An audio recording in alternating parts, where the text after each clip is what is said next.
आज ये पढ़ रहे हैं बिरहोर। ये जनजाति का नाम बिरहोर है और इसकी जो भाषा है वो भी बिरहोर है और ये मुंडा समूह में आता है। इस जो भाषा है बिरहोर, इसका अर्थ क्या होगा? तो देखिए, बीर का मतलब होता है जंगल और ये होर या होड़ का मतलब क्या होता है? मुंडा पढ़ाए थे तो वहां पर बताए थे कि होड़ का मतलब होता है आदमी।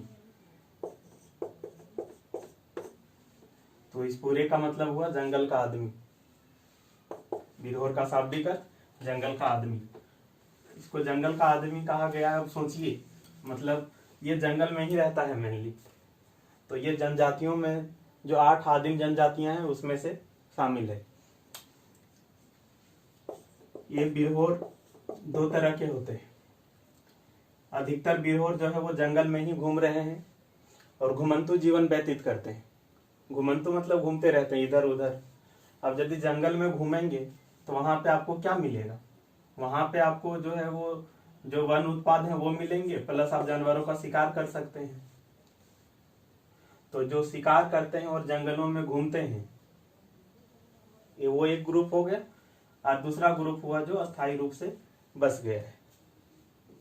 हालांकि अधिकतर जो है वो इसी प्रवृत्ति के होते हैं, शिकार के लिए घूमते रहते हैं इधर उधर। तो जो शिकार के लिए घूमते रहते हैं इधर उधर, उनको कहते हैं हम लोग उल्थू या भुलियास।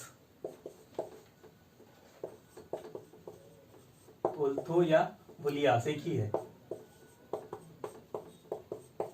और जो अस्थायी रूप से बस गए हैं उसको कहते हैं थानिया। अब जहां पे ये बसते हैं उसके निवास स्थान को टांडा कहते हैं। टांडा या टंडा एक ही बात है। और ध्यान रखना है कि जो इसका युवा गृह है, युवा गृह का नाम भी टंडा है। दोनों ही का नाम टंडा है। जहां बसते हैं उसका भी नाम टंडा और युवा गृह का नाम भी टंडा है। टंडा या टांडा, थोड़ा बहुत स्पेलिंग इधर उधर देखना पड़ेगा। चलिए, अब इस जनजाति के बारे में एक जो मान्यता है वो ये कि बिरहोर जाति के लोग जिस पेड़ को छू देंगे उस पेड़ पे कभी बंदर नहीं चढ़ता, ऐसी मान्यता है। उसके पीछे रीजन है जो इतिहास में छुपा हुआ है, आपको उतना जरूरत यहाँ नहीं पड़ेगा। वो एक्चुअल में पुराने जमाने में बंदर को मार के खा गए थे, जो बिरहोर जनजाति के एकदम पूर्वज हुआ करते थे। तो डर से जो है वो बंदर लोग नहीं चढ़ते। अब बोलिएगा अभी के बंदर को कौन बताया? कोई मोबाइल वगैरह या नेट वगैरह था नहीं, तो क्या बताया वो तो बात की बात है, लेकिन ऐसी मान्यता है। हाँ, चलिए अब देखिए, आपका जो बिरहोर है ये मानते हैं कि हम लोग, मतलब बिरहोर जो है वो और खरवार, और हम दोनों जो है वो सूर्य से आए हैं, सन से। एलियंस तो सुने हैं ना, दूसरे ग्रह से आते हैं, तो सन से आए हैं, इन लोग का मानना है। और इन लोग खुद को सूर्यवंशी कहते हैं कि हम लोग सूर्य के वंश के हैं, खरवार को भी और बिरहोर को भी। तो ये बिरहोर का मानना है कि बिरहोर प्लस खरवार ये दोनों ही सूर्य से यहाँ पे आए हैं, धरती पर आए हैं। अब इसका जो संकेंद्रण आपको मिलेगा, मतलब ये जनजाति है कहाँ कहाँ पे, तो हजारीबाग में मिलेगा ये जनजाति, आपको रांची में मिलेगा, पलामू में मिलेगा और सिंगू में मिलेगा। लास्ट में कॉलम बना करके हम जनजाति और उसका जिला लिखेंगे, परेशान मत होइएगा, ठीक है। चलिए अब देखेंगे इसका समाज और जो संस्कृति है, समाज एवं संस्कृति। अब गोत्र की बात करेंगे तो गोत्र कई हैं। ध्यान रखना क्या है ना कि कुछ ऐसे जनजाति हैं जिसमें गोत्र की संख्या निश्चित है कि इतना ही गोत्र है, और बहुत सारी ऐसी जनजातियां हैं जिसमें गोत्र पता नहीं कि कितने गोत्र हैं। तो जिसमें निर्धारित है गोत्रों की संख्या, उसमें पूछ सकता है कि इसमें कितने गोत्र हैं। जैसे संथाल पढ़ाए थे तो उसमें बताए थे 12 गोत्र हैं, तो वो नंबर पूछ सकता है। लेकिन बाकी में जहां निर्धारित नहीं है, कलेक्ट नहीं किया गया है, वहां नंबर नहीं पूछेगा। और वैसे भी गोत्र से एक ही क्वेश्चन अभी तक पूछा गया है, वही संथाल वाला दिया था कि इसमें कौन सा, मतलब गोत्र का नाम दिया था, बोला था ये किस जनजाति से संबंधित है। ठीक है, तो समझ रहे, मतलब बहुत ज्यादा महत्वपूर्ण नहीं है, लेकिन एक आध क्वेश्चन मिल सकता है, तो जानना जरूरी है। ठीक है, तो ईदवार गोत्र का नाम बता रहे हैं, खैर, टोपवार, भुइयां, ये सब। युवागिरी की बात करेंगे तो अभी तुरंत बोले थे ना, क्या बोलते हैं, टंडा या टांडा। ठीक है, टंडा या टांडा, और गीती जोड़ी भी बोलते हैं, कोई भी एक रह सकता है ऑप्शन में युवागिरी का नाम। विवाह का प्रकार का बात करेंगे, तब विवाह के प्रकार में सबसे ज्यादा प्रचलित है, सबसे ज्यादा चलन में है सदर बापला। ये अरेंज मैरिज है, बापला माने विवाह होता है, अरेंज मैरिज को सदर बापला बोलते हैं। इसके बाद उधरा उधरी बापला, लास्ट दिन भी पढ़ा रहे थे तो आया था उधरा उधरी बापला, उधरा उधरी बापला माने विवाह। और सिंदूर बापला, किरिंग जमाई, जैसे घर की जमाई उसी तरह से होता है किरिंग जमाई। ठीक है, चलिए एक चीज और ध्यान रखना है कि जो जनजातीय समुदाय है उसमें अधिकतर में एक ही विवाह होता है। हालांकि विधवा विवाह है प्रचलन में बहुत सारी जनजातियों में, लेकिन जिंदा रहते एक ही विवाह पॉसिबल है। कुछ ऐसी जनजातियां हैं जहां बहु विवाह की प्रथा प्रचलित है, तो वो सब ध्यान रखना जरूरी है कि कहां कहां बहु विवाह की प्रथा प्रचलित है। तो ये आपका जो है इसमें बहु विवाह की प्रथा प्रचलित है, तो ध्यान रखना है इसमें बहु विवाह की प्रथा प्रचलित है। ठीक है, चलिए, और धार्मिक व्यवस्था में आपको याद रखना है कि जो प्रमुख देवता है वो सिंगबोंगा है। तो ये तो शायद याद रखने की जरूरत ही नहीं, क्योंकि नया तो है नहीं, पहले भी बहुत सारी जनजातीय समुदाय का हम लोग देखे थे कि जो प्रमुख देवता है वो सिंगबोंगा, और यहाँ भी जो है वो सिंगबोंगा ही है। अब ऑनलाइनर एक दो क्वेश्चन बता दीजिए, अभी तुरंत पढ़े हैं तो कोई तो दिक्कत ही नहीं होगा, अब धड़ाधड़ बता देंगे। वैसे अगले बार से हम क्या करेंगे ना कि क्वेश्चन इस टॉपिक और पीछे वाला टॉपिक से भी एक दो ले लेंगे, तो पता चलेगा पीछे वाला याद है कि नहीं। तो ये बताइए बिरहोर का शाब्दिक अर्थ क्या है, बहुत आसान, शायद भूलेंगे भी नहीं कभी इसमें, जंगल का आदमी। अब आपको बतलाना है कि जो बिरहोर जनजाति का जो निवास है वो किस नाम से जाना जाता है, तो टंडा या टांडा। उसके बाद जो है उथलू और धानिया, ये जो समुदाय है वो किस जनजाति से संबंधित है, तो अभी हम लोग पढ़ ही रहे हैं बिरहोर। चलिए, तो इतना सारा चीज बिरहोर से आप ध्यान रखिए। ठीक है, अब बिरहोर के बाद जो हम लोग नेक्स्ट जनजाति देख रहे हैं वो है आपका महली। याद करिए हम शुरू क्लास में बताए थे कि झारखंड की अधिकतर जनजातियां प्रोटो ऑस्ट्रेलियाक प्रजाति से संबंधित है, लेकिन महली जो है वो आपका द्रविड़ प्रजाति से संबंधित है। ये हम बात करें यदि महली जनजाति का, तो ध्यान रखना क्या है भाई, सबसे पहले बात कर लीजिए कि यहाँ पर कि ये सर्वाधिक इसका संकेंद्रण आपको कहाँ पे मिलेगा महली जनजाति का, तो रांची डिस्ट्रिक्ट में मिल जाएगा आपको, और गुमला सटा हुआ है रांची से, जहाँ पे हजारीबाग, ठीक है, इन सब जगहों पे। अब जो महली जनजाति है ये 5 उपजाति या कहें 5 वर्ग में बटा होता है। ठीक है, 5 उपजाति या 5 वर्ग, 5 समुदाय में बटा होता है। क्या क्या होता है भाई, ध्यान दीजिएगा। एक आपका होता है बांस फोड़ महली, फोड़ महली, और ये चीज तो पता है ना कि ड र चलेगा, तो कहीं बांस फोड़ लिखा हो सकता है, नाम से ही पता चल जाता है बांस को फोड़। ठीक, तो ये जो आपका समुदाय है, उपजाति है, इन लोग बांस से टोकरी, चटाई और तरह तरह के और भी जरूरत की वस्तुएं बनाते हैं बांस से। ठीक है, और जो है इसे सरल कारीगर मानते हैं, मतलब कारीगर हैं, बहुत ट्रेंड नहीं लेकिन सरल, सिंपल, फिजिक्स में पढ़ते हैं सरल मशीन, उस तरह से इन लोग सरल कारीगर हैं। ठीक है।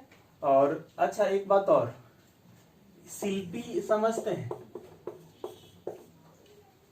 क्वेश्चन हो सकता है इनमें कौन शिल्पी जनजाति, तो शिल्पी का मतलब वही होता है जिसके पास कुछ कला हो, कुछ बनाने की कला है, वही शिल्पी हो जाएगा, तो हो जाएगा ये शिल्पी जनजाति। चलिए, तो ये बांसफोड़ महली। उसके बाद जो है आपका तांता महली, तांती महली। ये तांती महली भी जो है, अच्छा तांती महली, चलिए ठीक है, तांती महली पहले नहीं लिखे, ये बांसफोड़ महली हो गए। उसके बाद देखिए आपका सिल्खी महली। देखिए हम यहाँ सिल्खी लिख रहे हैं, कहीं सुलंखी लिखा मिलेगा आपको, लेकिन ये सिल्खी ही शायद सही है। हम जो है मतलब ये महली समुदाय के जो लोग हैं उनसे हम कंफर्म कर चुके हैं, तो बोले कि यही होगा सिल्खी। ठीक है, और थोड़ा बहुत तो आप पकड़ ही लेंगे, उतना क्या दिक्कत है। चलिए, अब इन लोग जो होते हैं वो कृषक होते हैं, ठीक है, कुछ मजदूर भी हैं। सिल्खी। तांती पालकी ढोने वाले होते हैं। पालकी तो सब लोग जानते हैं ना, फिल्म वगैरह में कभी देखे होंगे, नहीं देखे होंगे तो अपने घर में पूछिएगा। चलिए, उसके बाद मुंडा महली, इसमें कोई कंफ्यूजन नहीं होना चाहिए। मुंडा महली मतलब मुंडा से मिलता जुलता होगा, पता तो चल रहा है नाम से, और आपको पता है कि मुंडा जो है वो कृषक होते हैं। पीछे वाला वीडियो देखिए बैक जा करके, जहां मुंडा बताए हैं, तो कृषक। ठीक है, यहाँ सबसे ज्यादा महत्वपूर्ण क्वेश्चन, इनमें से कौन सी जनजाति जो है वो बांस से जरूरी वस्तुएं बनाती हैं। क्वेश्चन ऐसे भी लिख सकता है कि इसमें कौन सी जनजाति की जो अर्थव्यवस्था का जो मुख्य केंद्र है वो बांस है। अब भाई बांस वाला टोकरी उकरी बनाएंगे तो उसका जीवन यापन, उनका जीवन यापन तो इसी से चलेगा ना, तो अर्थव्यवस्था का केंद्र बिंदु वही हुआ। तो ये महली में ध्यान रखना है। एक बात और यहाँ पे ध्यान रखिएगा कि एक और होता है तुरी समुदाय। ये समुदाय भी बांस से टोकरी वगैरह बनाता है। ध्यान रखिएगा, हो सकता है कि कहीं कहीं तुरी समुदाय कुछ अलग काम करे, क्योंकि हम अपने घर तरफ का यदि बता दें तो हमारे घर तरफ तुरी समुदाय बांस से टोकरी बनाने का काम नहीं करता है, अलग काम करता है। लेकिन ओवरऑल जो एग्जाम वगैरह में मिलता है उसको आपको मान करके चलना पड़ेगा। तो ये तुरी समुदाय भी बांस से टोकरी वगैरह बनाता है, क्वेश्चन ये भी पूछा हुआ है। चलिए, ठीक है, अब विवाह के प्रकार की बात करेंगे। ठीक है, तो गोलट विवाह, राजी खुशी विवाह। गोलट विवाह क्या है बताएंगे आगे, अभी इंतजार करिए। ठीक है, तो ये मजा लीजिए। अब इस समुदाय में जो है बाल विवाह की भी प्रथा प्रचलित है, और बड़ा होने पे भी, ऐसा नहीं कि सबका बच्चे में ही विवाह हो जाता है, बाल विवाह भी होता है, युवा विवाह भी होता है। ठीक है, वैसे अधिकांश जनजाति में ये बाल विवाह प्रचलित नहीं है, लेकिन ये एक जनजाति है जिसमें है, और पहले भी बताए हैं।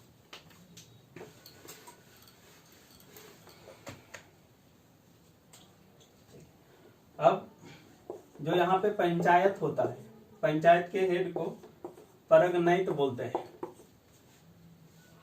ठीक है, परगनैत, पंचायत के प्रमुख को परगनैत। लग रहा है परगना से शायद कहीं बना हो, कंफर्म नहीं लग रहा, वैसा ही है। परगना में एक क्षेत्र होता है, जो भी हो याद रखिए। धार्मिक व्यवस्था देख लीजिए,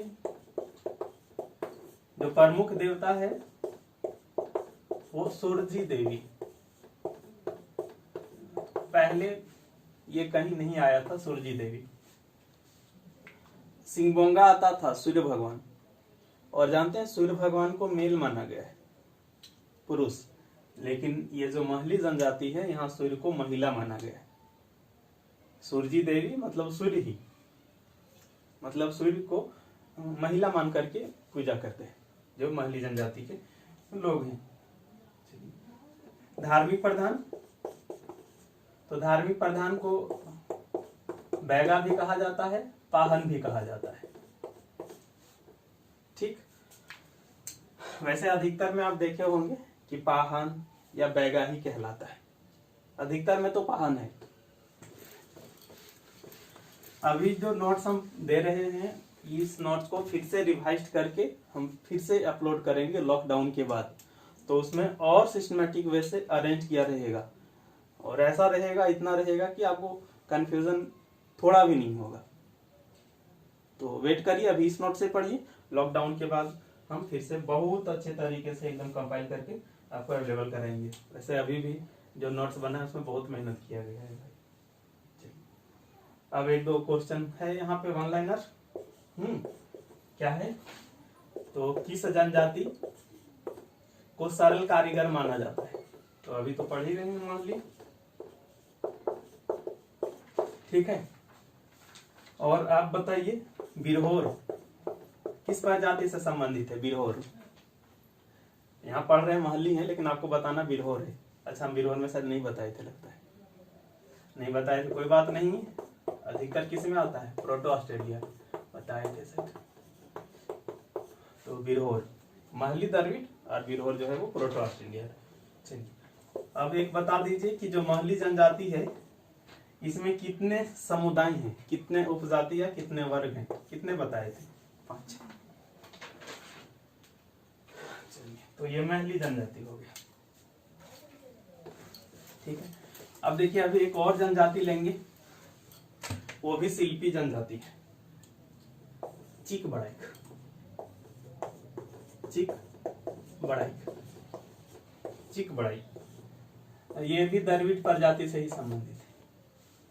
चिक माने कपड़ा होता है,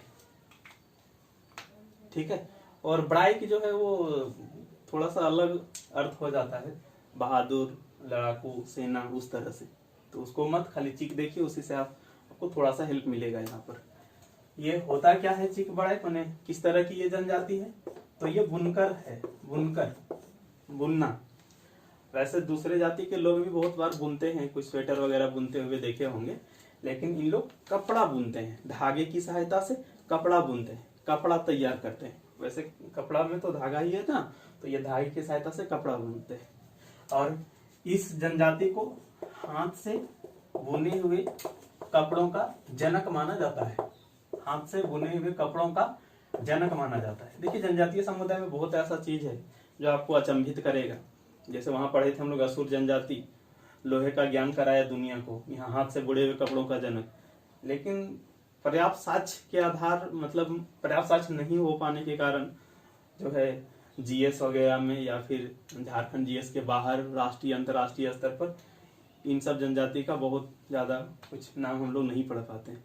लेकिन बहुत सारा ऐसा चीज है जो एकदम पूरी तरह से साइंटिफिक है, और उनके द्वारा पता किया चीज अभी दुनिया उसके बदौलत जो है आगे बढ़ रहा है, प्रोग्रेस कर रहा है। लेकिन जनजाति कहाँ पीछे रह गए। ठीक है, तो ये जो भी हो, शासन की विफलता है, सरकार की विफलता है। ठीक है, तो ये बुनकर हो गया भाई, चिक बड़ाइक। ठीक, अब इस जनजाति की जो सबसे अधिक संकेंद्रितता है तो रांची। ठीक है, रांची, गुमला। ठीक है, यहीं पर एक चीज और याद रख लेना है, एग्जाम में पूछा हुआ है। ठीक है, क्या? रांची को पूर्व भारत माने ईस्ट इंडिया का मैनचेस्टर कहा जाता है। सबसे पहले ये मैनचेस्टर क्या है? तो मैनचेस्टर ब्रिटेन का शहर है जो कपड़ा उद्योग के लिए फेमस है। और यहाँ पर रांची में देख रहे हैं कि चिक बड़ाइक है और ये कपड़ा बुनने का ही काम करता है। तो लिंक करके तो याद रख सकते हैं हम लोग, एकदम श्योर। एक कंफ्यूजन और होता होगा कुछ लोग को कि रांची को हम पूर्व भारत का हिस्सा कैसे मान लिए? तो भाई पूरा झारखंड ही पूर्व भारत का हिस्सा है। कुछ लोग बोलेंगे उत्तर भारत। आप मैप में देखिए तो ये पूरी तरह से उत्तर नहीं लगेगा, आपको पूर्व की तरफ लगेगा, ईस्ट की तरफ लगेगा मैप में आप यदि देखते हैं तो पूर्व भारत का मैनचेस्टर। ठीक, तो बहुत आसानी से शायद याद रह जाए आपको कि पूर्व भारत का मैनचेस्टर। चिक बड़ाइक से रिलेट करेंगे, आसानी से याद रह जाएगा। चलिए, अब इस जनजाति में जो मतलब विशेष है, क्या खास है इस जनजाति में? तो इस जनजाति में खास ये है कि यहाँ पे अखरा या अखड़ा जो नृत्य स्थल होता है, अखरा, और जो पंचायत व्यवस्था है वो नहीं पाई जाती है। बाकी लगभग हर जनजाति में या अखरा पंचायत होता है, लेकिन यहाँ पर इस जनजाति में नहीं होता है चीक बड़ाई की। ठीक है, समझ रहे हैं?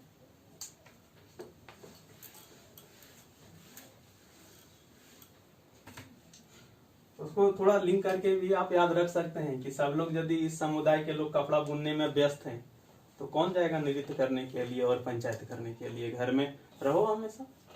ठीक है, थोड़ा लिंक करके इधर उधर करके याद रखना होगा, बहुत सारा चीज है ना यहाँ पर। चलिए, वन लाइनर आप लोग पढ़िएगा। ठीक है, अभी क्या बोले, ज्यादा तो 28 में नहीं, जैसे अच्छा बुनकर किस जनजाति को कहा जाता है, तो यही था चीक बड़ाई। और दूसरा है कि चीक बड़ाई का जो संकेंद्रण है वो सबसे अधिक किस जिले में मिलता है। ठीक, अब चेरो जनजाति। ठीक है, चेरो जनजाति। देखिए, जो चेरो जनजाति है आपका, ये चेरो जनजाति अपने आप को जो है चयवन ऋषि का वंशज मानते हैं। चयवन ऋषि का वंशज मानते हैं। ठीक है, और इन लोग चौहान भी लिखते हैं टाइटल में, जो चेरो जनजाति के लोग हैं, और ये चौहान चयवन से ही आया है। ठीक है, और राजपूत होते हैं, खुद को राजपूत मानते हैं। ठीक है, और आपका ये चयवन से आया है चौहान। ठीक है, अच्छा, ये कभी राजपूत ना लिख करके कभी ये चीज लिख सकता है क्षत्रिय। राजपूत क्षत्रिय समाज में।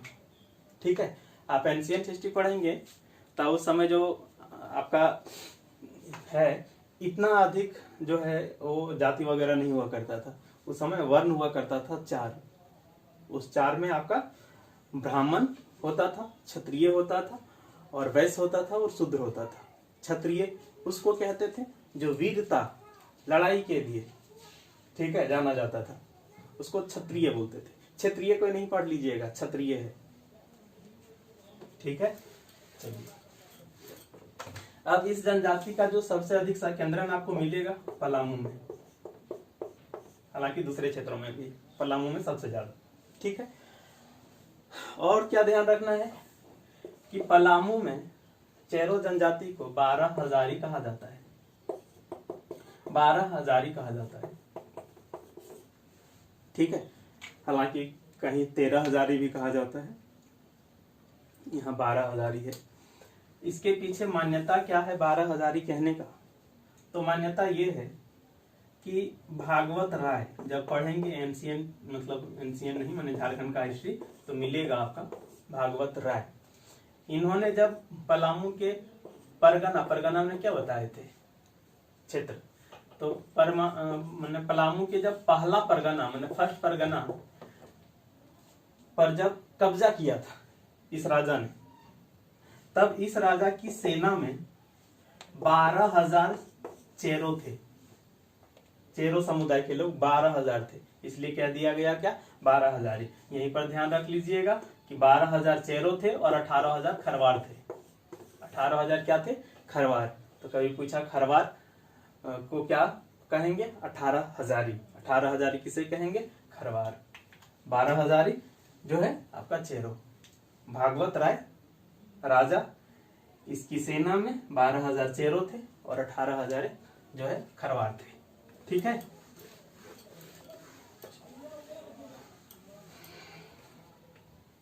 ठीक है। अब ध्यान क्या रखना है, इसका समाज एवं संस्कृति। तो देखिए, जो चेरो जनजाति का जो निवास है, जहाँ पे रहते हैं, मतलब गांव, इन लोग का गांव कहलाता है डीह। ठीक है, ऐसे दूसरे समुदाय के लोग भी डीह बोलते हैं। ठीक है, बहुत डीह तो सुने ही है ना, गिरिडीह, बाली डीह, बहुत सारा डीह होता है। ठीक है, तो डीह गांव को कहते हैं डी, ठीक है। और जो पंचायत होता है उसको बोलते हैं भैयारी, मतलब हम लोग कहते हैं पंचायत, लेकिन चेरो जनजाति में पंचायत का नाम भैयारी है। तो अलग है एकदम पूरी तरह से, पीछे जो जनजाति पढ़ रहे थे उससे ये एकदम अलग है, ठीक है।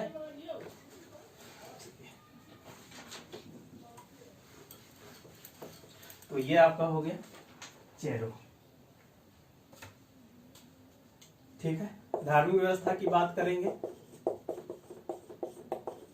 तो कृषक होते हैं, खेती करते हैं। और एक चीज ध्यान रखिएगा, जब भी पलामू आया, ठीक है, ना कि यहाँ पे जो खेती होगा ज्यादा, माने किस चीज का यहाँ पे खेती होता है ज्यादा, तो दलहन और तिलहन का। दलहन और तिलहन के मामले में पलामू आगे है। उसका रीजन भी है कि पलामू के अधिकतर क्षेत्र में बारिश थोड़ा सा कम होता है और कम बारिश में धान की खेती उतनी अच्छी तरह से संभव नहीं है, लेकिन दलहन तिलहन फसल हो जाएगा, ठीक है। तो दलहन तिलहन के लिए है पलामू, जब कृषि पढ़ेंगे तो काम आएगा वहां पर। और आप लोग वीडियो को लाइक करिए जरूर, कमेंट करिए, उतना कंजूसी मत दिखाइए आप लोग, और अधिक से अधिक लोगों से सब्सक्राइब करवाइए, ज्यादा से ज्यादा लोग तक ये वीडियो पहुंचे। आपका भी कोशिश होना चाहिए, हम लोग इतना मेहनत कर रहे हैं तो जरूर चाहेंगे कि ये वीडियो का लाभ अधिक से अधिक लोगों तक मिले। जिनको जरूरत है सख्त उन तक तो जरूर ही ये पहुंच जाए, ठीक है। वैसे YouTube में वीडियो तो बहुत पड़ा हुआ है, ऐसा नहीं है, लेकिन हर वीडियो हर बुक में आपको एरर बहुत मिलेगा, पता ही नहीं चलेगा कौन सही है कौन गलत है। और यहाँ पर आप देख रहे हैं कि जो भी कंफ्यूजिंग चीज है उसको हम कितना बारीकी से क्लियर कर दे रहे हैं, और वो भी अपने तरफ से नहीं, एग्जाम में जो क्वेश्चन पूछ रहा है उसको ध्यान में रखते हुए। सबसे बड़ी जो कह सकते हैं खासियत है मतलब इस क्लास का, वो ये कि एग्जाम के रिलेवेंट है एकदम। और आप क्वेश्चन पलटिए प्रीवियस का तो देखिए कितना क्वेश्चन आपको, कितना क्या लगभग सब क्वेश्चन पकड़ में आएगा। 100% तो नहीं, लेकिन मोर देन 95% क्वेश्चन आपका कवर हो जाएगा, ठीक है। और इतना शायद ही किसी बुक से, भले कोई इतना मोटा भी बुक क्यों ना लिख दे, लेकिन हम गारंटी देंगे इससे ज्यादा क्वेश्चन तो नहीं पकड़ में आएगा, ठीक है। ये गारंटी है, आप मिलाकर देख लीजिएगा किसी भी नोट से, चाहे वो कोई कितना बड़ा कोई भी इंस्टीट्यूट वाला कुछ भी क्यों ना हो, ठीक है। तो मेहनत सबसे बड़ी चीज है। सब टीचर तो झूठ मूठ का बोल देते हैं, ये भी पूछता है वो भी पूछता है वो भी पूछता है, पलट कर देखिए पता चलेगा उसको पूछता ही नहीं, जो जो बोल के वो खत्म कर देता है, ठीक। तो ठीक, फिर नेक्स्ट वीडियो में मिलेंगे। नहीं